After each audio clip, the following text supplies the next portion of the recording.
Vous êtes de plus en plus nombreux à nous suivre et à participer à l'évolution de la chaîne Afrique N24, et sincèrement nous tenions à vous en remercier. Nous lisons tous vos commentaires qui enrichissent le débat et vraiment nous vous demandons de nous soutenir, en vous abonnant et en aimant les vidéos pour une large diffusion, et pour continuer à avoir une ligne éditoriale indépendante, et vous proposer de nouvelles émissions toujours de plus en plus enrichissantes. Encouragez et protégeons la communauté Afrique N24, en vous abonnant et en cliquant sur le pouce bleu j'aime sur les vidéos que vous visualisez. Ne restons pas passifs, soyons actifs. Merci et à bientôt. Le bulletin d'information de ce jour.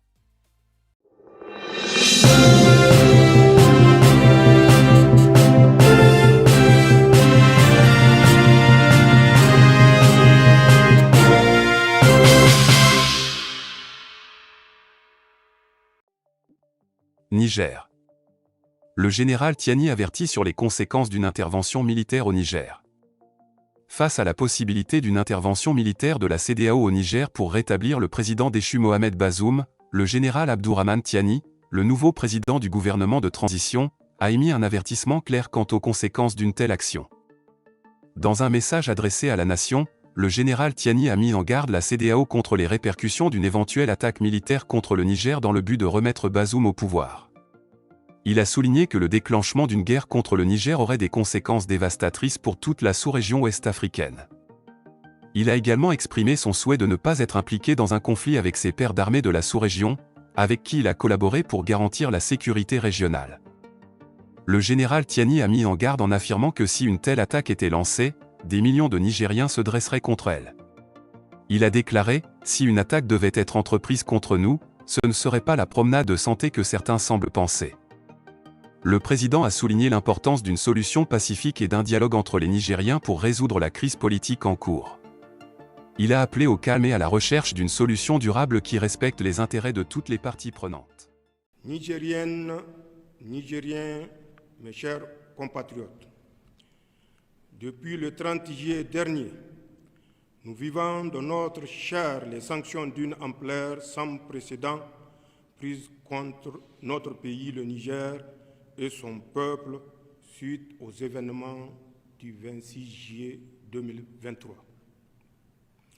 Ces sanctions visent notamment à nous priver des ressources financières indispensables au fonctionnement de nos institutions, à entraver notre vie quotidienne et à étouffer notre économie et le petit commerce. En outre, ces sanctions vont jusqu'à priver délibérément nos laborieuses populations de tout approvisionnement en produits alimentaires et pharmaceutiques. Finalement, comme s'il y avait un plan visant le démantèlement de notre pays, la CEDEAO s'apprête à agresser le Niger en mettant sur pied une armée d'occupation en complicité avec une puissance qui est étrangère à notre espace communautaire et à notre continent. Ces sanctions sont illégales parce que contraires au principe d'intégration, de solidarité et de libre circulation dans une communauté telle que la CEDEAO. Ce caractère illégal est du reste attesté par la jurisprudence en la matière. Ces sanctions sont surtout inhumaines. Comment comprendre en effet qu'on laisse pourrir aux frontières des produits alimentaires et pharmaceutiques de première nécessité destinés à des populations dans le besoin?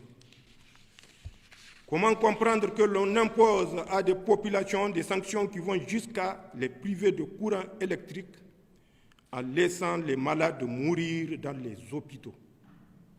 Ces sanctions ne sont pas pensées dans une optique de recherche de solutions, mais pour nous mettre à genoux et nous humilier. Comme vous le savez, elles ont été prises sans consultation préalable, ni des autorités de transition, ni des instances régionales, ni des parlements nationaux, ni des populations sœurs des pays de la communauté. Nigériennes, Nigériens, mes chers compatriotes, ceux qui ont pris ces sanctions cruelles et menacent de tuer des milliers de Nigériens espèrent ainsi les diviser et imposer à notre vaillant peuple leur volonté. Ils pensent pouvoir nous contraindre à accepter par la force ce qui est profondément inacceptable, car contraire à nos intérêts vitaux et à nos valeurs cardinales. Ils veulent isoler notre pays à un moment où notre peuple a le plus besoin de la solidarité communautaire pour mieux faire face au terrorisme et à l'insécurité. Ils ne semblent pas mesurer l'ampleur de contre-coup qu'une agression militaire contre le Niger aurait sur toute la région. Ils semblent ignorer que c'est en grande partie grâce au professionnalisme et à la vaillance de nos forces de défense et de sécurité que le Niger est resté le verrou qui empêche les hordes de terroristes de déstabiliser l'ensemble de notre région. Heureusement, dans plusieurs pays voisins, comme lointains, membres de la communauté ou non, des leaders visionnaires et des populations solidaires ont exprimé et expriment leur opposition à toute intervention qui ouvrirait une véritable boîte de Pandore. Nigériennes, Nigériens, mes chers compatriotes, il est paradoxal que les réactions excessives entretenues par certains acteurs externes qui tentent d'imposer les médias une image caricaturale du Conseil national pour la sauvegarde de la patrie et de son action soient autant en déphasage par rapport aux aspirations du peuple nigérien. La réaction populaire observée dans tout le pays démontre pourtant à suffisance que l'action des forces de défense et de sécurité regroupées au sein du Conseil national pour la sauvegarde de la patrie répond clairement à l'exaspération de l'écrasante majorité du peuple nigérien qui se sent délivré. Nigériennes, Nigériens, mes chers compatriotes, je affirme ici que notre ambition n'est pas de confisquer le pouvoir. Je réaffirme aussi notre disponibilité à tout dialogue pour autant qu'il tienne compte des orientations voulues par le peuple nigérien, fier et résilient. Toute approche coercitive et ignorant la quête de souveraineté, de sécurité et de bonne gouvernance exprimée clairement par la population revient à ignorer les dynamiques profondes en œuvre dans les pays sahéliens abandonnés à leur propre sort depuis plus de 10 ans par ceux-là même qui, au lieu de les aider à combattre les maux qui les assaillent, veulent aujourd'hui les agresser. À la vérité, la prise de pouvoir par les forces de défense et de sécurité, aussitôt fermement soutenue par nos vaillantes populations, s'inscrit dans un contexte de rejet des modèles sécuritaires et de mauvaise gouvernance faite d'injustice, de corruption, mise en œuvre par des régimes qui se prétendent démocratiques, mais qui en réalité dévoient et discréditent la démocratie. Le Conseil national pour la sauvegarde de la patrie adhère pleinement au principe du libre choix des gouvernements par les peuples. Mais pour que le peuple puisse choisir ses dirigeants, il faut un système transparent dans lequel les opposants ne sont pas emprisonnés ou exilés, dans lequel une véritable alternance est possible et dans lequel la société civile peut librement s'exprimer et manifester sans être inquiétée. Le soutien massif des populations au Conseil national pour la sauvegarde de la patrie au Niger, comme chez nos frères maliens, burkinabés et guinéens, entre autres, traduit non pas le désir d'une gouvernance autocratique, mais un désir de démocratie véritable, porteur de bien-être pour tous. Nous en sommes parfaitement conscients. Nigériennes, Nigériens, mes chers compatriotes, en tant que soldats, nous connaissons le prix d'une guerre. En tant que Nigériens et Ouest-Africains, nous trouverions tragique d'aller en guerre contre nos frères d'armes aux côtés desquels nous étions engagés hier pour sécuriser notre région. Nos populations, qui sont les mêmes de part et d'autre de nos frontières, trouvent aberrant d'être opposées les unes aux autres. En somme, ni le Conseil national pour la sauvegarde de la patrie, ni le peuple nigérien ne veulent d'une guerre et demeurent ouverts au dialogue. Mais, qu'on nous comprenne bien, si une agression devait être entreprise contre nous, elle ne sera pas la promenade de santé à laquelle certains croient. En effet, ils trouveront face à eux 26 millions de Nigériens, les dignes fils de Dunama Dibalami, de Idriss Alaouma, de Mohamed Kosso, de Mohamed Nafarko, de Amadou Tanimoun Kourandaga, de Suleiman Danchintouma, de Kausen Ag Kedda, de Ankasawa Agoragi, de Babari Soba, de Bawa Jangwarzo, de Akazama Ari Kulumba, de Mali Bero, de Ousmane Tanfodio, de Soni Alibert et de Askia Mohamed, entre autres. Ainsi, fort du soutien de notre grand peuple et avec l'aide de nos frères du Burkina, de la Guinée et du Mali, les forces de défense et de sécurité du Niger ne se déroberont pas. Pour ma part, une fois de plus, je tiens à vous réaffirmer, mes chers compatriotes, que tout comme les autres membres du Conseil national pour la sauvegarde de la patrie et du gouvernement, je suis au service du Niger et de ses seuls intérêts et que je ne trahirai jamais vos espérances, Inch'Allah. Aussi, conscient de la nécessité de structurer les nouvelles élans de patriotisme qui renaissent au Niger, j'engage toutes les forces vives de la nation à travers un dialogue national inclusif. L'objectif de l'instance dédiée à ce dialogue est de consulter toutes les composantes du peuple nigérien sur les voies les meilleures permettant de poser les fondements d'une nouvelle vie constitutionnelle sur des piliers profondément ancrés dans nos valeurs traditionnelles et républicaines. Dans cette perspective, le gouvernement est d'ores et déjà instruit pour prendre les dispositions urgentes en vue de l'organisation de ce dialogue. Dans ce cadre, les forces vives qui y seront conviées s'attelleront dans un délai de 30 jours à formuler des propositions concrètes devant conduire 1.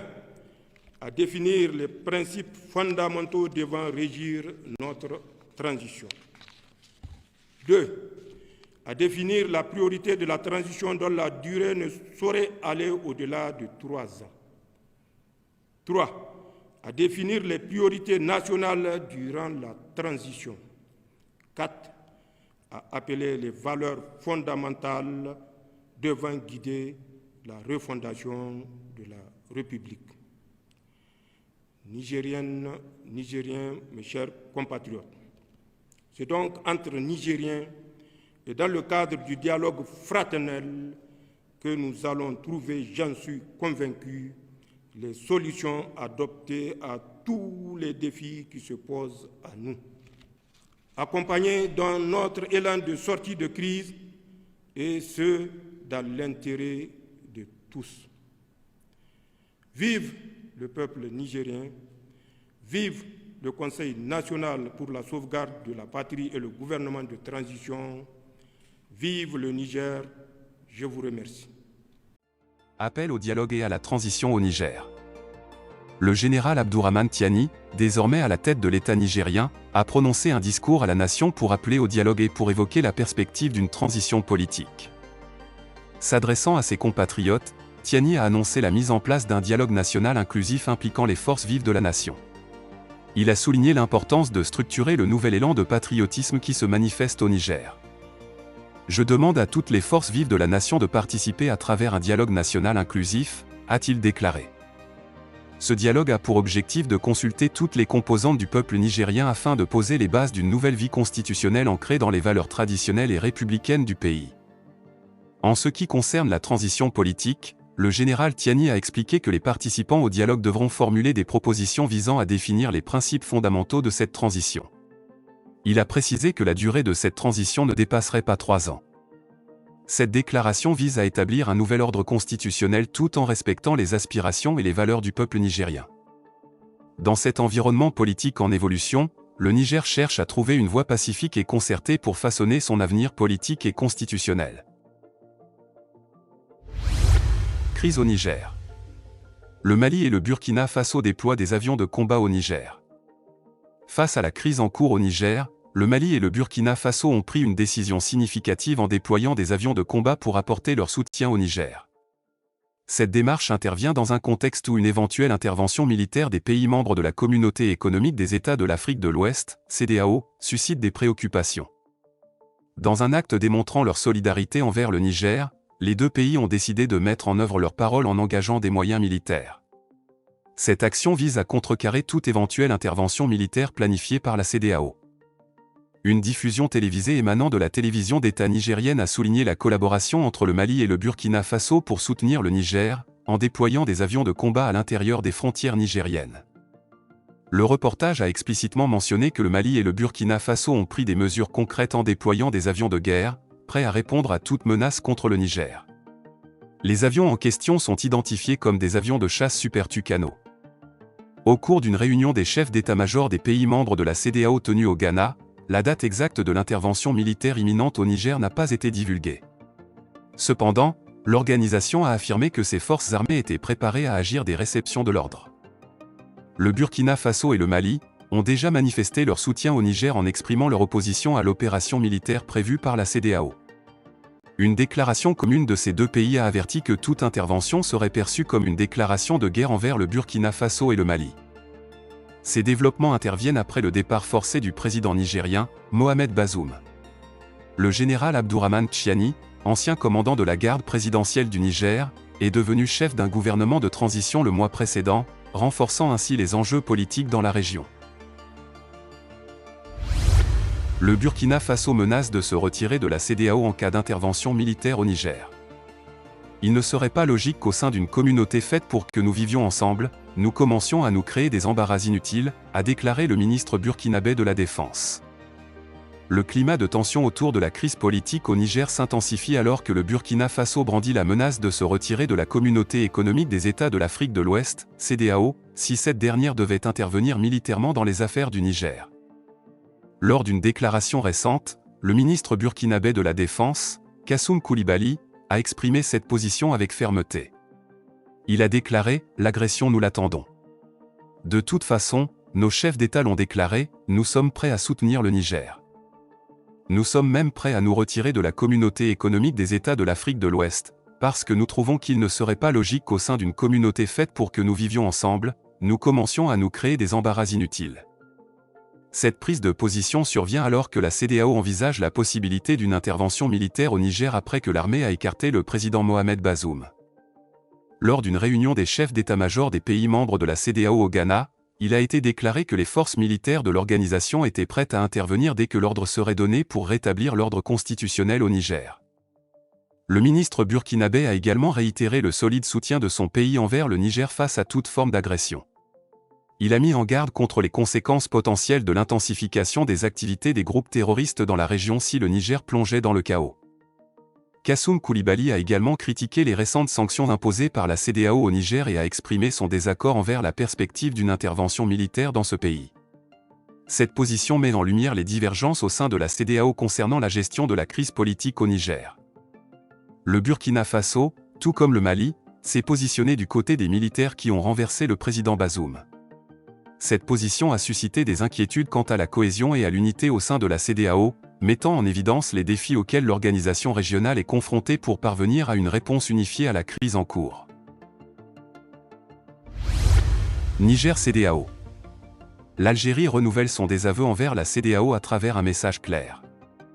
Dans un contexte de tensions croissantes au Niger suite au récent coup d'État militaire, l'Algérie a exprimé une fois de plus son désaveu envers la Communauté économique des États de l'Afrique de l'Ouest, CEDEAO, à travers un nouveau message. Ce message reflète la position ferme de l'Algérie vis-à-vis de l'intervention de la CEDEAO dans les affaires intérieures du Niger. L'Algérie, en tant qu'acteur majeur de la région et défenseur du principe de non-ingérence, a régulièrement exprimé son inquiétude quant à l'intervention militaire envisagée par la CEDEAO au Niger. Dans ce nouveau message, les autorités algériennes ont souligné leur préoccupation face à une possible escalade de la situation dans le pays voisin, résultant de l'intervention de la CEDEAO. Ce désaveu de l'Algérie envers la CEDEAO reflète également des divergences d'opinion entre les pays de la région concernant la manière de gérer la crise politique au Niger. L'Algérie, fidèle à sa politique de dialogue et de résolution pacifique des conflits, a exprimé sa conviction qu'une solution diplomatique est préférable à une intervention militaire, soulignant ainsi l'importance de préserver la stabilité et la sécurité dans la région du Sahel. Alors que le Niger traverse une période critique marquée par des changements politiques majeurs, les déclarations de l'Algérie renforcent l'idée que la stabilité de la région dépend de la coopération et de la coordination entre les pays voisins, ainsi que du respect des principes de non-ingérence et de souveraineté nationale. Cependant, il est important de noter que malgré le désaveu de l'Algérie envers la CEDEAO, les décisions et actions futures de l'organisation régionale restent à déterminer. La situation au Niger continue d'évoluer, et les acteurs régionaux et internationaux continueront probablement à suivre de près les développements pour trouver une solution qui préserve la stabilité et le bien-être de la population nigérienne. Kathleen Fitzgibbon, nouvelle ambassadrice des États-Unis au Niger, un engagement en temps de crise politique. Kathleen Fitzgibbon, la nouvelle ambassadrice désignée des États-Unis au Niger, a pris le devant de la scène diplomatique en se rendant à Niamey pour diriger la mission américaine dans le pays sahélien. Alors que le Niger traverse une période de crise politique depuis le coup d'État militaire du 26 juillet 2023, le département d'État américain a affirmé, via un communiqué consulté par Afrique N24, que son rôle serait crucial dans cette phase critique. La confirmation de la nomination de Kathleen Fitzgibbon par le Sénat américain le 27 juillet, juste après le coup d'État militaire au Niger, a signalé l'engagement des États-Unis envers la région. Diplomate chevronnée avec de nombreuses années d'expérience en Afrique de l'Ouest, elle apporte son expertise à un moment où la situation politique du Niger est particulièrement délicate. Le communiqué du département d'État américain clarifie que, en raison de la crise actuelle, Kathleen Fitzgibbon ne présentera pas officiellement ses lettres de créance, et son arrivée ne reflète pas un changement de position politique. Au contraire, elle répond à la nécessité de fournir une direction solide dans la mission diplomatique américaine en cette période critique. Le principal objectif diplomatique de Fitzgibbon sera de plaider pour une solution pacifique qui maintienne l'ordre constitutionnel au Niger tout en insistant sur la libération immédiate du président déchu Bazoum, de sa famille et de toutes les personnes détenues. Le département d'État américain souligne également que les États-Unis maintiennent leur engagement à travailler avec les partenaires africains, notamment la Communauté économique des États de l'Afrique de l'Ouest, CEDEAO, pour promouvoir la sécurité, la stabilité, la gouvernance démocratique et l'état de droit dans la région du Sahel. La nomination de Kathleen Fitzgibbon, dans un contexte de crise politique au Niger, semble renforcer l'engagement américain envers le Conseil national pour la sauvegarde de la patrie, CNSP, au pouvoir actuellement. Le porte-parole adjoint du département d'État des États-Unis, Vedant Patel, a précisé que l'arrivée de l'ambassadrice ne marque pas un changement de politique. La position des États-Unis demeure inchangée, exigeant la libération de l'ancien président Bazoum et le respect de l'ordre constitutionnel dans le pays. Dans un contexte où la stabilité politique et constitutionnelle du Niger est cruciale pour la région du Sahel, Kathleen Fitzgibbon devient un acteur clé pour la diplomatie américaine, agissant pour le maintien de la paix, la sécurité et la démocratie dans cette partie du continent africain. Analyse des experts. Le Niger en position de force face à une éventuelle intervention armée de la CEDEAO. La situation au Niger, secouée par le récent coup d'État qui a renversé le président Mohamed Bazoum, continue de susciter des inquiétudes et de soulever des interrogations quant à l'avenir politique du pays. Au cœur des débats, l'éventualité d'une intervention militaire de la Communauté économique des États de l'Afrique de l'Ouest, CEDEAO, pour rétablir l'ordre constitutionnel. Face à cette possibilité, des experts analysent les diverses dynamiques à l'œuvre et soulignent que le Niger pourrait bien se trouver dans une position de force. Le président Bazoum a été destitué il y a près de 3 semaines lors d'un coup d'État mené par des militaires. Depuis lors, la CEDEAO a pris position et s'interroge sur la meilleure manière de rétablir la stabilité dans le pays. Une intervention militaire n'est pas exclue, mais des observateurs avertis estiment que les nouvelles autorités n'entendent pas se laisser faire. L'une des questions centrales qui se pose est de savoir si les forces armées nigériennes sont en mesure de résister à une intervention de la CEDEAO, et si la force en attente de l'organisation régionale pourrait réussir à s'imposer. Des experts ont souligné plusieurs facteurs qui pourraient peser en faveur des nouvelles autorités, rendant ainsi une intervention militaire plus compliquée que prévu. Selon Amadou Bounti Diallo, analyste et ancien militaire nigérien, les chefs d'état-major de la CEDEAO viseraient notamment à prendre le contrôle de l'aéroport de Niamey, ce qui faciliterait le déploiement de troupes aéroportées. Cependant, cette démarche n'est pas aussi aisée qu'il y paraît, car la piste d'atterrissage pourrait être rapidement occupée par les partisans des nouvelles autorités, qui pourraient mobiliser des milliers de partisans. Parmi les pays de la CEDEAO en faveur d'une intervention armée, seule la Côte d'Ivoire a exprimé une idée précise de la contribution qu'elle pourrait apporter. D'autres pays, tels que le Nigeria, font face à des défis internes qui pourraient compromettre leur engagement dans une telle opération. Le Togo, quant à lui, privilégie la voie du dialogue pour résoudre la crise. La possibilité d'une opération aérienne visant le palais présidentiel retient également l'attention des analystes. Toutefois, ces derniers rappellent que le Niger dispose d'une défense anti-aérienne moderne, capable de neutraliser toute tentative d'intrusion aérienne. Un autre enjeu crucial concerne le soutien des militaires nigériens à l'intervention de la CEDEAO. Alors qu'un conseiller du président renversé évoque des désertions potentielles, une source sécuritaire nigérienne affirme que les soldats du pays sont unis et ne fuiront pas face à une telle intervention. Le contexte actuel, marqué par un double standard au sein de la CEDEAO en matière de démocratie, ainsi que le soutien populaire dont bénéficient les nouvelles autorités, rendent l'option d'une intervention militaire étrangère risquée et incertaine. L'issue de cette situation délicate, qui implique plus de 30 000 soldats nigériens dont 11 000 sont actuellement déployés, reste encore à déterminer. En somme, la question de l'intervention armée de la CEDEAO au Niger demeure complexe et chargée de défis. Les experts soulignent que plusieurs facteurs jouent en faveur des nouvelles autorités, les plaçant potentiellement en position de force face à une telle éventualité.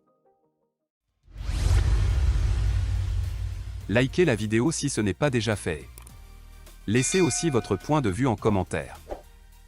Abonnez-vous et cliquez aussi sur la petite cloche de notification pour ne rien rater de nos prochaines vidéos. N'oubliez pas de partager aussi la vidéo et de la liker.